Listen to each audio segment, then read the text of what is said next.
Movie की शुरुआत में हम तीन दोस्तों को एक बार में मस्ती करता हुआ देखते हैं। रे, पीट और टोबी को मूवीज और टाइम ट्रेवल का चस्का लग गया था, ठीक हम सबकी तरह। तो ये सब एक बार में बैठकर उसी के बारे में बात करने लगते हैं। इसके बाद पीट को बाथरूम जाना होता है। वो बाथरूम जाता है और अपने छपरी स्टाइल में हल्का होता है। अगले सीन में पीट जब बाथरूम से बाहर निकलता है तो बाहर बार के सारे लोगों को मरा हुआ पाता है। डर के मारे वो वापस से बाथरूम में छुप जाता है। अब हिम्मत जुटाकर पीट फिर से बाहर निकलता है तो इस बार सब कुछ पहले जैसा नॉर्मल हो चुका था। अब सीन शिफ्ट होता है 6 घंटे पास्ट में। यहाँ पर हम रे को देखते हैं जो एक चिल्ड्रंस पार्क में एस्ट्रोनॉट बनकर बच्चों को स्पेस के बारे में पढ़ाता था। रे अब अपने कैरेक्टर में कुछ ज्यादा ही घुस जाता है, जिससे वहाँ मौजूद बच्चे डर के मारे रोने लगते हैं। डैमेज कंट्रोल करने के चक्कर में रे बच्चों को और ज्यादा डरा देता है। बच्चों के रोने का शोर सुनकर पार्क मैनेजर रे को उसे उसके कैबिन में आने को बोलता है। रे जैसे ही मैनेजर के कैबिन में जाता है, मैनेजर उसे डांट लगाकर काम से निकाल देता है। यहाँ तक कि वो जाते हुए रे से हाथ मिलाने से भी मना कर देता है। जाते जाते रे अब दरवाजे के पास रखे कुछ सामान को लात मार के गिरा देता है, पर मैनेजर के उसे देखते ही वो उसे उठाकर वापस रख देता है। उसी चिल्ड्रंस पार्क में रे के बाकी दोस्त पीट और टोबी डायनासोर बनकर अपनी रोजी रोटी कमाते थे। यहाँ इन तीनों की हालत से हमें साफ पता चल जाता है कि इनकी जिंदगी आसान नहीं है। इतने में ही रे भी पीट और टोबी के पास आ जाता है और बताता है कि उसे जॉब से निकाल दिया गया है। ये तीनों एक रेस्टोरेंट में बैठकर डिस्कस करते हैं कि रे को आगे क्या करना चाहिए। इसी दौरान पीट रे से पूछता है कि अगर उसे एक विश मिले तो वो उस विश में क्या मांगेगा। इसके जवाब में रे कहता है कि अगर उसे एक विश मिली तो वो उसका यूज करके टाइम ट्रेवल करेगा। रे कहता है कि वो टाइम ट्रेवल करके अलग अलग टाइम लाइन्स में जाता और सब कुछ स्टडी करता। इसके जवाब में पीट हंसने लगता है और कहता है कि वो अकेला ही मरेगा। इसके बाद सीन एक मूवी थिएटर की तरफ शिफ्ट होता है। ये तीनों यहाँ पर एक मूवी देखने आए थे, मगर तीनों को भी ये मूवी पसंद नहीं आती। थिएटर से लौटते वक्त टोबी कहता है कि वो इससे अच्छी स्क्रिप्ट लिख सकता है, जिस पर रे और पीट उसे चैलेंज करते हैं। टोबी भी इस चैलेंज को एक्सेप्ट कर लेता है और अपनी डायरी निकालकर उसी के लिखे हुए कुछ आइडियाज पढ़ने लगता है। टोबी के भयंकर आइडिया सुनकर रे और पीट की बोलती बंद हो जाती है। यहाँ से ये तीनों एक और बार में जाते हैं। ड्रिंक करते करते ये तीनों टाइम ट्रेवल मूवी के आइडियाज के बारे में सोचने लगते हैं। टोबी अब ये सारे आइडियाज अपनी डायरी के एक पेज पर लिख लेता है। ये देखकर पीट रे और टोबी को नर्ड्स कहकर चिढ़ाता है। ये तीनों अब ऐसे ही अपनी गपशप जारी रखते हैं। अगले सीन में रे अपना ग्लास रिफिल करने के लिए काउंटर तक जाता है, लेकिन वापसी में वो कैसी नाम की एक लड़की से मिलता है। कैसी एक खूबसूरत लड़की थी जो रे से किसी जरूरी मैटर के बारे में बात करना चाहती थी। अब रे कैसी के पास बैठकर उसकी बातें सुनता है। कैसी कहती है कि वो एक टाइम ट्रेवलर है और वो टाइम लेंस में हुए क्रैक्स और डिविएशंस को फिक्स करने आई है। वो रे को ये भी बताती है कि वो यहाँ पर एक मिशन कंप्लीट करने के लिए आई है। रे इसको एक मजाक समझता है और कैसी से पूछने लगता है कि अगर वो एक टाइम ट्रेवलर है तो वो पास्ट में जाकर हिटलर को क्यों नहीं मार देती, जिस पर कैसी कहती है कि ऐसा करने से फ्यूचर टाइमलाइन बदल जाएगी। वो आगे कहती है कि कुछ लोग इसकी चिंता नहीं करते, वो पास्ट में जाकर छेड़खानी करते हैं। वो रे को एक सीक्रेट टाइम ट्रेवल ग्रुप के बारे में भी बताती है जो पास्ट में जाकर हिस्ट्री बदलते। मंदबुद्धि रे को कैसी की बातें समझ नहीं आ रही थी, इसलिए वो रे को समझाने लगती है कि इमेजिन करो अगर कोई एरोप्लेन के इन्वेंशन के पहले ही राइट ब्रदर्स को मार देता, इससे हमारी पूरी हिस्ट्री बदल जाती। कैसी अब रे को बताती है कि उसका काम ऐसी चीजों को घटने से रोकना है। वो अब रे को एक और बात भी बताती है। कैसी कहती है कि फ्यूचर में रे बहुत ज्यादा फेमस होने वाला है, यहाँ तक कि रे पर कई सारी बुक्स भी लिखी जाएंगी और लोग उसे द ग्रेट रे के नाम से जानेंगे। रे को कैसी की बातों पर यकीन नहीं होता। उसकी लाइफ में पहली बार वो अपनी किसी फैन से मिल रहा था जो फ्यूचर से यहाँ पर आई थी।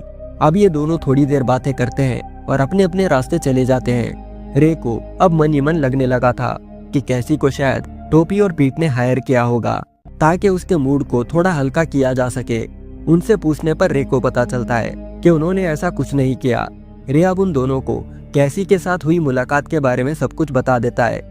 ये सुनकर टोबी और पीट रे पर हंसने लगते हैं। इसके ठीक बाद पीट फिर से बाथरूम जाता है उसी छपरी स्टाइल में। हल्का होकर जब पीट बाथरूम से बाहर आता है तो वो फिर से बाहर सबको मरा पाता है। वहाँ पड़ी बॉडीज में वो खुद के एक वर्जन को भी देखता है और इस बार भी वो वापस से बाथरूम में छुप जाता है। खुद को शांत करा के पीट जब बाहर निकलता है तो बाहर सब पहले जैसा नॉर्मल हो चुका था। वो फट से अपने दोस्तों के पास जाकर ये बात बताता है, पर रे और टोबी को उसकी बातों पर भरोसा नहीं होता।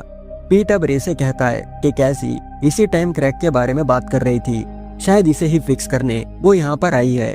काफी इंसिस्ट करने के बाद रे और टोबी पीट के साथ बाथरूम में जाते हैं। वो अब सेम पीट के ही छपरी रूटीन को फॉलो करते हैं। उनको ये सब करता हुआ एक बूढ़ा आदमी देख लेता है और इन तीनों को शक की निगाह से देखते हुए वहाँ से चले जाता है। ये सब कार्यक्रम करने के बाद ये तीनों भी बाथरूम से बाहर निकलते हैं। शुरू में उन्हें सब कुछ नॉर्मली लगता है, लेकिन जब वो अपने टेबल के पास पहुंचते हैं तो वहाँ वो अपने ही 30 मिनट पास्ट वाले वर्जन्स को पाते हैं। अब ये तीनों रियलाइज करते हैं कि वो सब टाइम ट्रेवल करके पास्ट में आ चुके हैं। डर के मारे ये तीनों अब एक खाली रूम में छुप जाते हैं। रे खुद की सिचुएशन को देखकर कहता है कि वो लोग उस बाथरूम में वापस भी नहीं जा सकते, क्योंकि पता नहीं वो बाथरूम इस बार उन्हें कहाँ पर पहुँचा दे। इतने में ही रे को एक आइडिया सूझता है। वो कहता है कि वो यहीं कहीं आसपास छुप जाएंगे और उनके पास्ट वर्जन्स के जाने के बाद ही वो वहाँ से बाहर निकलेंगे। वो अब ठीक ऐसा ही करते हैं कि तभी उन्हें याद आता है कि इस वक्त कैसी बाहर होगी। रे अब धीरे से कैसी पर नजर रखता है। उसके पास्ट वर्जन से बात करने के बाद जब कैसी वहाँ से जाने लगती है तो हमारा प्रेजेंट वाला रे उसे आवाज देकर रोक लेता है। रे अब बिना टाइम वेस्ट किए कैसी को उस बाथरूम के बारे में सब कुछ बता देता है। रे के बार बार उसे कन्विंस करने के बावजूद भी कैसी को रे की बातों पर यकीन नहीं होता। इसके बाद कैसी वहाँ से चली जाती है। ये देख रे फ्रस्ट्रेट हो जाता है। वो कुछ सोच ही रहा था कि इतने में कैसी का एक और वर्जन वहाँ पर आ जाता है। ये कैसी पिछली कैसी से काफी अलग लग रही थी। अब हमें पता चलता है कि पिछली वाली कैसी और इस कैसी में 6 महीनों का फर्क है। इस वाली कैसी को रे के बारे में सब कुछ पहले से ही पता था और ये कैसी पिछले 6 महीनों से इस प्रॉब्लम को सॉल्व करने का तरीका खोज रही थी। ये नई कैसी रे से कहती है कि इस प्रॉब्लम का बेस्ट सॉल्यूशन यही है कि वो तीनों उनके पास्ट वर्जन के जाने तक उसी बार में छुपे रहे। यहाँ पर हमें क्लियर हो जाता है कि रे और कैसी एक दूसरे को अब लाइक करने लगे हैं। अगले सीन में रे, टोबी और पीट के पास्ट वर्जन्स बाथरूम में घुसते हैं। उनके अंदर जाते ही प्रेजेंट वाले रे, टोबी और पीट बाहर आ जाते हैं जो वहाँ पर छुपे हुए थे। काफी देर छुपे होने के कारण तीनों को भी अब जोर की सूसू लगी थी, इसलिए अब वो मेंस बाथरूम में जाने के बजाय लेडीज बाथरूम को यूज कर लेते हैं। पर जब वो लेडीज बाथरूम से बाहर निकलते हैं तो पाते हैं कि बाहर सब कुछ बर्बाद हो चुका है। ये नजारा देखकर पीट वापस अंदर घुसता है। रे और टोबी भी अंदर घुसने ही वाले थे कि तभी पीट बाहर आता है, लेकिन ये वाला पीट मेंस बाथरूम से बाहर निकला था और इस वाले पीट की हालत काफी ज्यादा खराब लग रही थी। ये वाला पीट उन्हें वुमेन्स बाथरूम में जाने से रोक लेता है और अब हमें पता चलता है कि पीट एक लंबे टाइम तक किसी दूसरे टाइम लाइन में फंस गया था। पीट का हुलिया और कपड़े देखकर साफ था कि पीट के साथ जो भी हुआ वो अच्छा नहीं था। टोबी अब इस शौक से रिकवर होकर पीट से पूछता है कि उसकी ऐसी हालत कैसे हुई, पर पीट मानो जैसे किसी सदमे में था और जवाब नहीं दे पा रहा था। ये वाला पीट बार बार एक ही चीज दोहराता कि उसे खाना और हथियार चाहिए। कोई और चारा ना पाकर ये तीनों अपने आसपास के एनवायरनमेंट को स्टडी करते हैं। ऐसा लगता है मानो किसी ने उनके शहर पर एक न्यूक्लियर बॉम्ब मारा हो। उन्हें जो भी काम की चीज मिलती वो उसे अपने पास रख लेते। ये तीनों अपने कपड़े बदल लेते हैं और कुछ वेपन्स भी अपने साथ ले लेते हैं। अब काफी देर सोचने के बाद वो उस बिल्डिंग से बाहर निकलते हैं और सड़कों पर आ जाते हैं। ऐसे ही चलते चलते इन तीनों को बड़ी सी दीवार पर उनकी शक्लें पेंट की हुई दिखाई देती है। ये देखकर ये तीनों भी आपस में फुसफुसाने लगते हैं कि इसका आखिर क्या मतलब है। उनकी शक्लें इस दीवार पर किसने बनाई और क्यों? गौर से देखने पर ये तीनों रियलाइज करते हैं कि उस पेंटिंग में उन्होंने वही कपड़े पहने हैं जो इस वक्त उनके बॉडीज पर है। इससे पहले कि वो कुछ और कर पाते उन्हें पास में एक आवाज सुनाई देती है। ये तीनों अब जल्दी से भागकर छुप जाते हैं। छुपकर ये तीनों सड़क पर नजर बनाए रखते हैं कि इतने में ही वहाँ एक बड़ी सी चींटी आकर एक आदमी को अपना शिकार बना लेती है। यहाँ बाथरूम में ये तीनों आपस में बहस करने लगते हैं कि तभी उनके पास्ट वर्जन अंदर आ जाते हैं। पीट यहाँ पर अपने पास्ट वर्जन से बात करना चाह रहा था, पर रे और टोबी उसे ऐसा करने से मना करते हैं। ये तीनों अपने पास्ट को उसी बाथरूम में रिपीट होता हुआ देखते हैं, पर उनके लाख कोशिश करने पर भी वो कुछ नहीं कर पाते। ये तीनों यहाँ अपने पास्ट वर्जन के हाथों पकड़े ही गए थे कि तभी पीट के डिस्ट्रैक्शन की वजह से उनका ध्यान भटक जाता है और ये तीनों बच जाते हैं। उनके बाहर जाते ही प्रेजेंट वाले पीट, रे और टोबी बाहर आते हैं। प्रेजेंट वाला पीट रे और टोबी से नाराज था क्योंकि उन्होंने उसे उसके पास्ट वर्जन से मिलने नहीं दिया। रे और टोबी अब पीट को शांत कराने की कोशिश करते हैं, पर पीट गुस्से में वहां से निकल जाता है। जब ये तीनों बाहर निकलते हैं तो पाते हैं कि बाहर एक थीम पार्टी चल रही है। जिसमें हर कोई उन तीनों की तरह कपड़े पहना हुआ है। टोबी अपने इस फेम को देखकर खुश होने लगता है, पर रे उसे अपने इमोशंस पर कंट्रोल रखने की सलाह देता है। वो लोग जल्दी से पीट को लेकर वहाँ से खिसकने की सोच ही रहे थे कि तभी उनकी नजर एक और म्यूरल पर पड़ती है। इस वाले म्यूरल में उन तीनों के साथ साथ वो पेपर भी मौजूद था जिसमें इन तीनों ने अपने टाइम ट्रैवल आइडियाज को नोट किया था। इन्हें अब रियलाइज होता है कि दरअसल वो सब उसी पेपर की वजह से फेमस हुए हैं।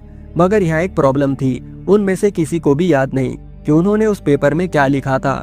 इतने में ही उनके पास एक मिली नाम की औरत आती है। वो खुद को उन तीनों का फैन और कैसी की बॉस बताती है।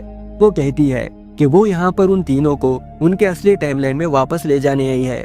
ये सुनकर रे, पीट और टोबी बहुत ज्यादा खुश हो जाते हैं। मिली अब इन तीनों को वापस अपने टाइमलाइन में ले आती है, पर यहाँ पहले से ही उनके पास्ट वर्जन्स भी मौजूद थे। अब ये तीनों उनके पास्ट वर्जन्स के जाने का वेट करने लगते हैं। ऐसे ही कुछ घंटे गुजरने के बाद रे, पीट और टोबी के पास्ट वर्जन्स वहाँ से जाने लगते हैं, लेकिन वो अपना पेपर वही भूल जाते हैं जिस पर उन्होंने अपने टाइम ट्रैवल आइडियाज लिखे थे। ये तीनों अब जल्दी से उस पेपर को उठा लेते हैं और एक टेबल पर बैठकर पढ़ने लगते हैं।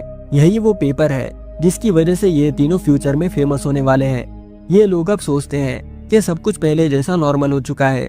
आगे हम रे को देखते हैं और रे इस बार बाथरूम में नहीं जाता बल्कि बाहर खुले में सुसु करने का डिसाइड करता है। पर जब वो बाहर जाता है तो उसकी मुलाकात कैसी से होती है। कैसी से बात करते करते रे मिल्ली का जिक्र करता है। अब हमें यहाँ पर मिल्ली की सच्चाई पता चलती है। दरअसल मिल्ली कैसी की बॉस नहीं बल्कि एक सीक्रेट टाइम ट्रैवलर ग्रुप की एजेंट है। ये एजेंट्स फेमस लोगों को ढूंढकर उनके फेमस होने से पहले ही मार देते। कैसी अब रे को वार्न करती है कि अगर मिल्ली की नजर उन तीनों पर है तो उन तीनों की जान अब खतरे में है। अब रे अपने दोस्तों को वार्न करने के इरादे से वहाँ से भागता है। अंदर आकर वो पीट और टोबी को मिल्ली की सच्चाई बता देता है। इस पैनिक वाले सिचुएशन में रे को एक आइडिया सूझता है।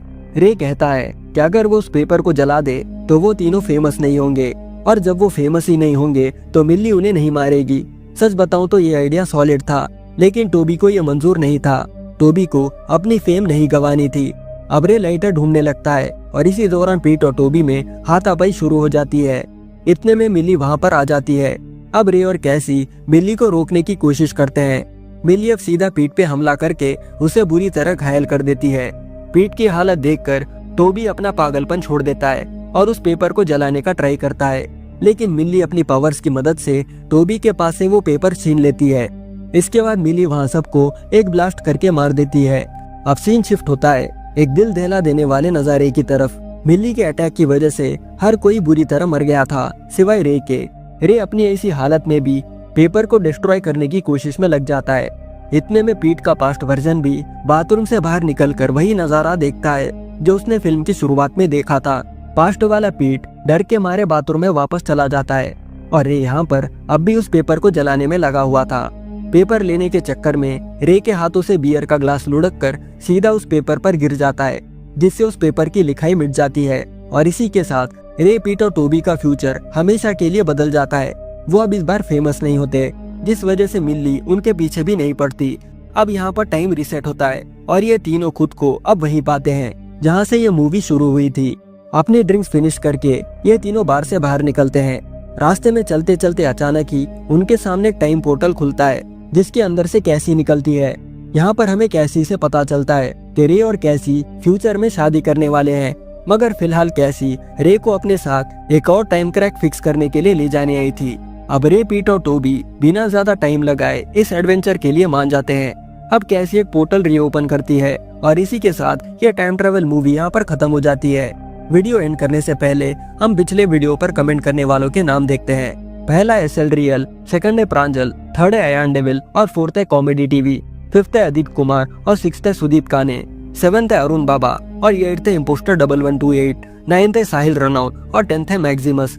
इन्हीं नामों के साथ ये वीडियो भी यही खत्म होता है, मगर मैं जल्द ही एक और मजेदार वीडियो के साथ लौटूंगा। तब तक के लिए bye, take care and thanks for watching.